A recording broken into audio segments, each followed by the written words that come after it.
Temujin's mother, Olan, came from the eastern steppe. At 16, she married a Merkid tribesman named Tsiledu. The man traveled a long way to seek her hand in marriage. On their way back to Tsiledu's homeland, someone was watching. Yasuge was hunting with his falcon when he spotted the couple from atop a cliff. He thought Olan was beautiful. Yasuge already had a wife, but he decided he wanted another. He rode back to camp, returned with his brothers, and chased after the newlyweds.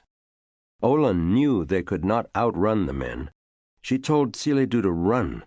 If he was captured, she said, he would be killed. So Tsiledu fled, and Yasuge took Olan to his clan.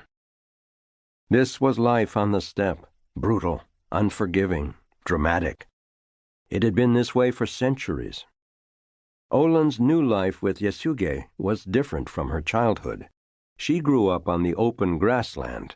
Her people raised cows, goats, sheep, and horses for meat and milk.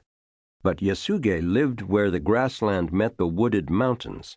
They had little livestock and hunted in the forest for food, rodents, birds, fish, whatever they could get. In the spring of 1162, about a year after being kidnapped, Olan gave birth. Temujin, the boy who would one day be called Genghis Khan, was born on a hill overlooking the Anan River, near the modern-day border of Mongolia and Siberia. Yasuge had just returned from fighting the Tatar tribe in the east. He named his son after a warrior he had killed, Temujin. Temujin grew up playing along the Anan River with his younger brothers and sister. He also had two half-brothers, Bektar and Belgutai. Like all children on the steppe, Temujin grew up hunting and riding horses. By 4, he could ride alone, and soon after while standing up. Once his legs were long enough to reach the stirrups, he shot arrows and threw lassos while riding. When Temujin was 8 or 9, his father decided to find him a wife. Together they journeyed east. Yasuge met with a man who had a daughter named Borsta. She was a year older than Temujin. The fathers decided their children should marry. Temujin was to stay and work for Borsta's father until it was time to marry her. On his way back home, Yasuge saw a group of feasting Tatars. Tired and hungry, he stopped to join the party.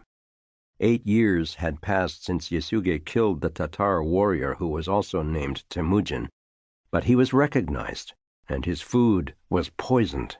As Yasuge rode home after the feast, he fell ill. He sent a messenger to his son. He was dying. Temujin needed to come home.